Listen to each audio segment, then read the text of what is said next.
les boubous, c'est tout à fait des pièces qu'on peut porter pour aller partout. Ça peut s'adapter, ça dépend juste de comment c'est fait, la matière, la coupe. Ce côté cool commence à revenir depuis quelques années.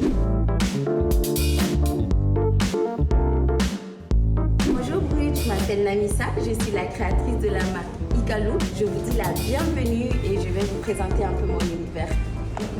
C'est des ensembles qu'on a fait, c'est des chemisiers simples, le voile de coton qu'on a mis dans la teinture dans un système de réserve avec la bougie. On met la bougie sur l'étoffe naturelle, après on met dans la teinture et après on enlève la bougie. Du coup, ça donne ce côté moucheté qui donne cet imprimé-là. Ici, voilà, c'est toujours la même matière, le voile de coton. Cette technique de teinture, on appelle ça le bocalani. C'est des trucs qu'on fait un peu en bâton et après on met dans la teinture. On sent que tu aimes beaucoup tout ce qui est local, les techniques locales. Pourquoi c'est important pour toi? Depuis petite, j'utilise déjà ces matières-là dans les looks que j'aime bien. J'essaie juste de rester en phase avec l'esprit dans lequel j'ai commencé. Amène un pantalon noir, je vais faire un truc comme ça.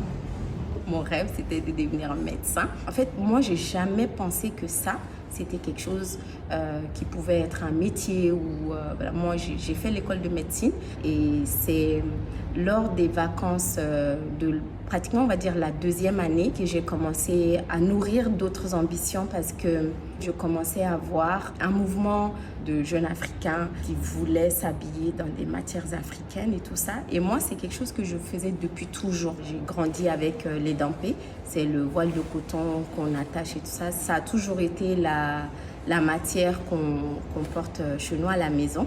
Et avec le temps, moi, j'en faisais des pièces. J'en faisais des robes, des jupes, des vestes pour moi. Je faisais mon style, mon propre style, comment j'aime et tout ça qui était toujours différent. En 2013, j'ai lancé une petite collection, mais vraiment pas pour faire du sérieux, pour tenter, pour tester.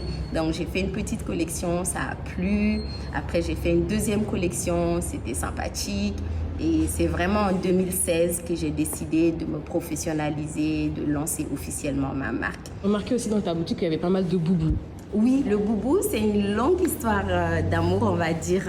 Depuis petite, un de mes rêves, c'était quand je regardais un jour le festival de Cannes, de voir Angelina Jolie ou, je sais pas, une des stars interplanétaires en boubou, tu vois, c'était... C'est un truc qui m'habite depuis très très longtemps.